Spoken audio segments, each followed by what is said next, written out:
وثيابك فطهر صدق الله العظيم۔ ایک آیت مبارکہ جس میں اللہ تعالیٰ نے ارشاد فرمایا، یہ آیت مبارکہ ابتدائی وحی الہی جو اللہ تعالیٰ کی طرف سے پہلے وحی آئی آپ صلی اللہ علیہ وسلم کی طرف، ان پہلے احکامات میں سے یہ ایک حکم ارشاد فرمایا۔ وَثِيَابَكَ فَطَهِّرْ، اپنے کپڑوں کو پاک رکھو۔ اس میں طہارت کا حکم ہے۔ کس چیز کا؟ طہارت کا حکم دیا گیا ہے۔ اسلام سے پہلے طہارت، پاکیزگی اور صفائی کا اتنا خیال نہیں رکھا جاتا تھا، اور اہل عرب کو طہارت کی تمیز نہیں تھی، مطلقاً تمیز نہیں تھی۔ اس میں چند واقعات بھی آتے ہیں۔ ان میں سے ایک واقعہ آتا ہے کہ ایک بدو آیا اور مسجد نبوی شریف میں اس نے پیشاب کرنا شروع کر دیا۔ صحابہ اکرام اس کی طرف دوڑے، رکھ کے کسے ماریں، روکیں۔ آپ نے ارشاد فرمایا رک جاؤ، اسے کچھ نہ کہو۔ پھر آپ نے اسے قریب فرما کر ارشاد فرمایا، یہ جگہ نجاست کرنے کے لیے نہیں ہے، پیشاب کرنے کے لیے یا اس طرح کی چیزوں کے لیے نہیں ہے، یہ مسجدیں ہیں، اللہ کا گھر ہے، اس میں اللہ کا ذکر کیا جاتا ہے، نماز پڑھی جاتی ہے، لہذا اس طرح کے پھر وہ رک کے بڑے پیار سے آپ نے اسے سمجھایا، مہربانی سے، شفقت سے۔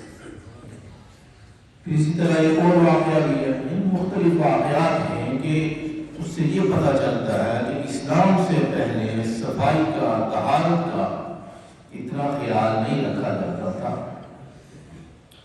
ایک واقعہ اس طرح ہے کہ آپ ایک قبر کے پاس سے گزرے اور آپ نے ارشاد فرمایا، یہ صاحب قبر جو ہیں ان دونوں کو اس وجہ سے، چھوٹی سی وجہ سے عذاب ہو رہا ہے۔ آپ نے ارشاد فرمایا کہ یہ پیشاب کی چھینٹوں سے نہیں بچتے تھے، اس لیے ان کو عذاب ہو رہا ہے۔ آپ نے ساتھ یہ بھی ارشاد فرمایا، آپ نے وہاں سے ٹہنی لی جو تر تھی تو توڑ کے ان قبروں پر لگایا۔ آپ نے ارشاد فرمایا، جب تک یہ ٹہنیاں برقرار رہیں گی، یعنی یہ سوکھے بھی نہیں، اس وقت تک ان پر عذاب میں تخفیف ہوتی رہے گی۔ اور اسی حدیث مبارکہ سے علماء کرام نے پھر لیا ہے قبروں پر پھول ڈالنا، تر لکڑی، تر چیز، پھول وغیرہ، یہ وہ اس طرح کی چیزیں رکھیں تاکہ اس کی وجہ سے جو صاحب قبر ہے اس کو کچھ تسکین ملے۔ یہ بھی آپ نے کہا کما قال نبی صلی اللہ علیہ وسلم۔ اس طرح اسلام سے پہلے طہارت کا خیال مطلقاً نہیں رکھا جاتا، مطلقاً نہیں رکھا جاتا۔ اسلام آیا تو اس نے صفائی سکھائی، طہارت سکھائی، ستھرائی سکھائی کہ تم نے صاف کیسے رہنا ہے، ستھرا کیسے رہنا ہے، تمہاری طہارت کیسے ہوگی، یہ اسلام نے ہمیں سکھایا ہے۔ اپنے کپڑوں کو صاف کیسے رکھنا ہے، اپنی جگہوں کو صاف کیسے رکھنا ہے، اپنی بدن کو صاف کیسے رکھنا ہے، طہارت کیسے کرنی ہے، یہ اسلام نے سکھایا۔ آپ دیکھیں مختلف مذاہب دیکھ لیں، بڑے بڑے متمدن اور بڑے بڑی حقوق والی قومیں جو ہیں ان کو صفائی کا اور طہارت کا خیال نہیں ہوتا. اللہ کرے ایسے روان وہ اپنی طہارت کے لیے، اپنی صفائی کے لیے کیا خیال رکھتے ہیں. یعنی یہ چیزیں ان قوموں میں نہیں ہے. آج بھی جو اصل زمانے میں جو قومیں ہیں ان کے اندر بھی یہ چیزیں نہیں ہیں کہ اپنے آپ کو صاف کیسے رکھنا ہے، اپنے آپ کو ستھرا کیسے رکھنا ہے، اپنے آپ کی طہارت کیسے رکھنی ہے. یہ بنیادی احکامات میں سے ہے، بنیادی چیزوں میں سے ہے اپنے آپ کو طاہر رکھنا، پاک رکھنا، اپنے کپڑوں کا خیال رکھنا، اپنی جگہوں کا خیال رکھنا. یہاں ہمارا قیام ہوتا ہے اور جو معاملات نماز کے معاملات ہیں اس میں تو زیادہ شرائط پائی جاتی ہیں کہ اپنے بدن کا خیال رکھیں. یہ شرائط میں سے ہے. بدن اگر صحیح نہ ہوا، صاف نہ ہوا، ستھرا نہ ہوا، طاہر نہ ہوا تو نماز کیسی ہوگی؟ نہیں نماز ہوگی. اسی طرح اگر ہمارا کپڑا صاف نہ ہوا، ستھرا نہ ہوا، طاہر نہ ہوا تو ہماری نماز ٹھیک نہیں ہوگی. اسی طرح جس جگہ پہ نماز پڑھنی ہے ویسے بھی جگہ صاف رکھنی ہے، لیکن نماز پڑھنی ہو تو پھر اس جگہ کا خیال رکھنا، اس کو پاک کرنا، اس کو صاف کرنا. اب یہ کوئی چیز بڑی اہم ہے جس کا ہم نہیں خیال رکھتے. ایک ہوتی ہے صفائی کرنا، ایک ہوتی ہے پاکیزگی کی طہارت کا ہونا. یہ دونوں الگ الگ چیزیں ہیں. صاف رکھنا، صفائی کسی چیز سے ہو سکتی ہے، صابن سے ہوتی ہے، شیمپو سے ہو سکتی ہے، باقی جو سرف وغیرہ ان چیزوں سے صفائی ہو جاتی ہے. لیکن ضروری نہیں کہ وہ چیز پاک بھی ہو، طاہر بھی ہو. کوئی چیز پاک ہونا، طاہر ہونا، اس کا پاکیزہ ہونا شریعت کی روح سے ہوتا ہے. جو شریعت کی احکامات ہیں ان کے ذریعے سے، ان کے اصولوں کے ذریعے سے، ان قانون کے ذریعے سے، ان قاعدوں کے ذریعے سے اگر کپڑے کو، بدن کو صاف کریں گے، ستھرا کریں، طاہر کریں گے تو وہ پاک گنا جائے گا. لیکن اگر شریعت کے اصولوں کے مطابق اسے پاک اور صاف نہیں کریں گے، صفائی تو ہو جائے گی لیکن پاکیزگی میسر نہیں آئے گی. یہ بڑی اہم چیز ہے، بہت اہم. یعنی طہارت کا ہونا، طاہر ہونا اور صاف ہونا، ستھرا ہونا، اس میں بڑا فرق ہے. طاہر چیز اس وقت ہوتی ہے جب شریعت کے اصولوں کے مطابق ہوتی ہے، اور اگر شریعت کے اصولوں کے مطابق پاک چیز کو نہیں کریں گے تو صاف ہو جائے گی، میل کو چاہے اسے اتر جائے گی. لیکن ضروری نہیں ہے وہ بدن پاک ہو جائے. اب یہ دیکھیں بدن کے اندر اگر نجاست لگی ہے تو اس نجاست کو ہم نے اگر ہٹا بھی دیا صابن کے ذریعے سے، لیکن ضروری نہیں ہے کہ وہ بدن ہمارا پاک بھی ہو جائے، ستھرا بھی ہو جائے. کیوں؟ کیونکہ صفائی، طہارت جو شریعت نے حکم دیا ہے اس کے مطابق ہوگی تب ہوگی، ورنہ صرف صاف ہی صاف چیز ہے، پاک ہے یا نہیں اس کا کوئی پتہ نہیں. لہٰذا ان دونوں کا مسلمانوں کے لیے دونوں کا خیال رکھنا ضروری ہے. صفائی کا، پاک یعنی میل کو چاہے دور کرنا یہ، اور اس کا پاک ہونا، طاہر ہونا. اس کا طاہر کیسے ہوگا؟ دو نجاستیں دو قسم کی ہوتی ہیں، یہ کو تفصیل میں چلے جائیں گے ہم. نجاست خفیفہ، نجاست غلیظہ. ایک بڑی نجاست ہوتی ہے، چھوٹی نجاست ہوتی ہے. دونوں سے اگر پاک ہوگا جسم، کپڑا اور جگہ تو اس کو پاک کہیں گے، اس کو طاہر کہیں گے. اور اگر نجاست خفیفہ اور نجاست غلیظہ جو ہیں ان سے کپڑا پاک نہیں ہوگا، جگہ پاک نہیں ہوگی یا بدن پاک نہیں ہوگا تو اس کی صفائی تو ہو جائے گی لیکن وہ طاہر نہیں ہوگا.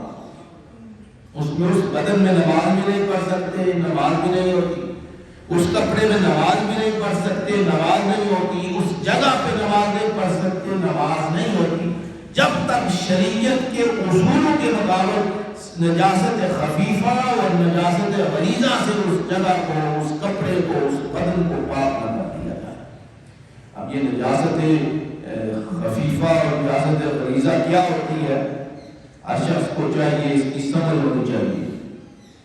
اٹھتے ہیں اور کپڑے تو اس کپڑے سے میل کچیل نکلی ہوئی وہ کپڑا تو پہن لیتے ہیں، اب وہ کپڑے اس کے اندر طہارت بھی ہے، یعنی یہ کون دیکھے گا؟ یہ ہماری ذمہ داری نہیں ہے۔ ہماری ذمہ داری ہے کہ اپنے کپڑے کو پاک کیسے رکھیں گے، کن اصولوں میں پاک رکھیں گے۔ صرف یہ نہ دیکھا جائے کہ بس ٹھیک ہے یہ صاف ستھرا ہے، سامنے سے یہ وہی اس کی میل کچیل صاف ہو گئی ہے، مایا لگا ہوا لباس ہے، بس ٹھیک ہے کر رہا ہے، پہن لیا، لیکن اس کے اندر طہارت بھی ہے، اس کے بڑے اصول ہیں، لہذا ان اصول کو دیکھا جائے۔ بات بہت لمبی گفتگو ہے اس میں کہ جو آج ڈرائی کلین کراتے ہیں، ڈرائی کلین کیا ہوتی ہے؟ آپ اس میں دیکھے سے ایک دفعہ ایک ناپاک چیز اس کے اندر چلی گئی، وہ باہر نکل آئی، تو اس کے اندر دوبارہ جو کپڑا ڈالیں گے ناپاک، وہ پاک ہوگا یا نہیں؟ یہ کہ پہلا جو کپڑا ہے اس کی ناپاکی میں اس کے اندر چلی گئی۔ اسی طرح ہم جو مشینیں ہیں اس کے اندر جو کپڑے دھلائی کرتے ہیں، اس کے اندر بھی آپ دیکھیں اگر نجاست والا کپڑا آپ کا پڑ گیا، میل کچیل ہوا نہیں کہہ رہا، میل کچیل اتارنا اور بات ہے، لیکن نجاست خفیفہ، نجاست غلیظہ جو ہے، اگر اس والا کپڑا ایک دفعہ پڑ گیا، اسی پانی میں اگر دوبارہ کپڑا دھویا گیا تو وہ کپڑا پاک نہیں ہو سکتا۔ لہذا ان اصول پر دیکھا جائے، اگر یہ عمل نہ کیا جائے، اصولوں کو، قاعدوں کو نہ دیکھا جائے گا تو کپڑا تو پاک ہوگا ہی نہیں، اور اگر کپڑا پاک نہیں ہوگا تو پھر نماز کیسی ہوگی؟ شرط ہے نماز کے لیے، شرط ہے، ویسے بھی شرط ہے، ضروری ہے جسم کا پاک ہونا، کپڑے کا پاک ہونا، طاہر ہونا، اگر وہ نہیں ہوگا تو پھر نماز کیسی ہوگی؟ لہذا اس پر غور کرنا چاہیے، ان اصولوں کو دیکھنا چاہیے۔ اللہ اس کے صفائی کے لیے تو وہ چیزیں آتی ہیں، صابن ہے، شیمپو ہے، صرف ہے، اور بھی کیمیکل اور چیزیں آتی ہیں، کپڑا صاف ہو جاتا ہے، بدن بھی صاف ہو جاتا ہے، لیکن طاہر ہونا یہ شرط ہے۔ یہ کیسے ہوگا؟ یہ مسلمان کے لیے بہت ضروری ہے۔ اللہ تعالیٰ نے ارشاد فرمایا ان لوگوں کے لیے جو اپنے آپ کو طاہر رکھتے ہیں، فرمایا فی رجال یحبون ان یتطہروا، فرمایا اس بستی میں، اس محلے میں، یعنی مسجد قباء کے اندر جو لوگ رہتے تھے، وہ اپنی صفائی کا، ستھرائی کا صحیح خیال رکھتے تھے، یعنی طہارت کا خیال رکھتے تھے۔ اللہ تعالیٰ نے قرآن مجید میں ان کی تعریف فرمائی ہے، فرمایا فیہ، اس قباء کے اندر، اس محلہ قباء میں یا مسجد قباء میں وہ لوگ بھی رہتے ہیں جو صفائی پسند ہیں، صفائی کرتے بھی ہیں، صاف ستھرا رہتے بھی ہیں، صفائی پسند نہیں ہے۔ اگر آگے اللہ نے ارشاد فرمایا کیا؟ اللہ تعالیٰ ان لوگوں کو پسند فرماتا ہے۔